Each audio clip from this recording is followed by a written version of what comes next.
Miracle stories, like the one in our gospel reading this morning, elicit wonder for me. Mostly this time, I'm wondering about the disciples.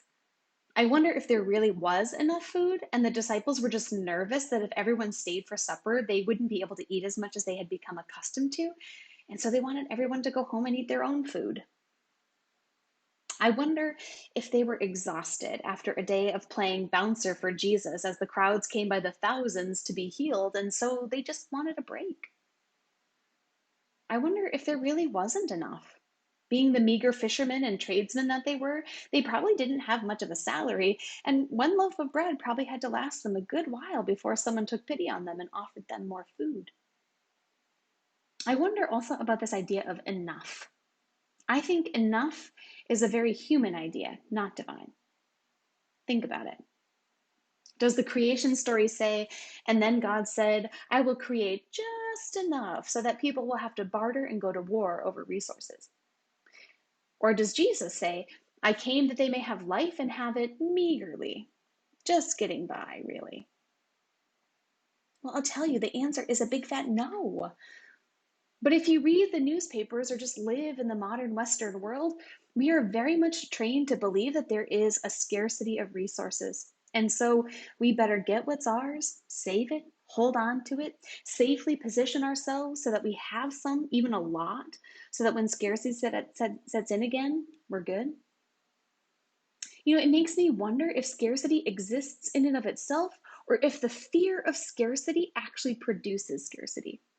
It's like a demon in a novel or a bad dream, that the very thought of it and our reaction to it strengthens it instead of destroying it. Is there enough? Am I willing to share? What was it that made Jesus willing to share? It wasn't some altruistic value or declaration like, I have come to earth for such a time as this, make way so that I might make a miracle happen so people know how special I am. Most often, Jesus stumbles upon his miracle opportunities, with perhaps the only exception being the cross. So, what is it that compels Jesus to act? Compassion. Matthew, the gospel writer this morning, says that it's compassion. Professor Rolf Jacobson from Luther Seminary in St. Paul, Minnesota, he writes that interpreters love to point out that the Greek verb here is esplakanisti, normally translated as had compassion, really refers to a gut-wrenching, intestinal twisting, visceral emotion of care. In the Gospels, he says it is never simply an emotion, it is a deep emotion that moves Jesus or another to a saving action. It moves the so-called Good Samaritan to save the beaten man. It moves Jesus to heal one man and raise a woman's dead son. It moves a waiting father to have mercy on his prodigal son, and so on. Here, Dr. Jacobson says, the deep compassion that Jesus has on the crowd moves him first to heal their sick and then to feed the masses. I read that description and I was like, I've felt that. I think that place where that kind of compassion feeling is felt is the same place I feel such deep love when I look at my wife. It's the same place I have felt such deep sadness and grief when I think about my aunt who died too soon. It's the place where I've had that sinking feeling when I see or hear about tragedies on the news. I know that place. I know that feeling.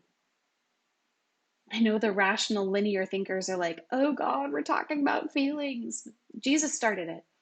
Jesus had compassion, and that moved him to act. I wonder. I wonder when compassion, which is what moves us to act, turns from a feeling to a value or a principle. Like, when do we go from feeling moved at seeing someone who's hungry to not needing to see the person to know that there are hungry people in the world who deserve food? I wonder. I wonder if the crowd needed something else, would Jesus have provided it? We know that Jesus turned water into wine at a wedding, so it seems like food and drink are on the checklist. Jesus brought people back to life after death. He healed those who were ill and made them well. I guess I'm sensing a bit of a pattern. But what if it were money? PPE? Would Jesus have worn a mask? Perhaps the better question is, what wouldn't Jesus have given away, or multiplied, or made right? Did Jesus ever withhold? I couldn't think of any passages, and my quick Google search produced no results, just thousands of articles on the biblical imperative to care and provide care. Jesus wants you to experience the wholeness of body, mind, and spirit that our Creator sought from the very start when God called all of creation good. And Jesus wants that for your neighbor as much as He wants it for you. So I wonder, we are not Jesus, but we are Jesus's disciples. And I think this story from Matthew is showing us that we have a choice. We can be the gatekeepers to God's abundance, like the disciples at the start of our story. We can make it so God's abundance only trickles out a pace we control and as we see fit. We can screen people to make sure they're worthy of the blessing and cut them off or cut them out when we think they've had enough. We can say, there's not enough. Or we can get out of the way, as the disciples eventually do with Jesus' encouragement. We can gather people around, encourage them to come near, safely, 6 feet apart, of course, but to experience the amazing, never ending, never running out love of God.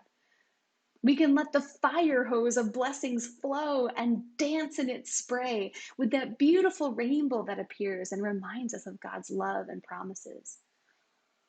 We can be the conduit of abundance and the denouncers of scarcity. Are you feeling the feels yet?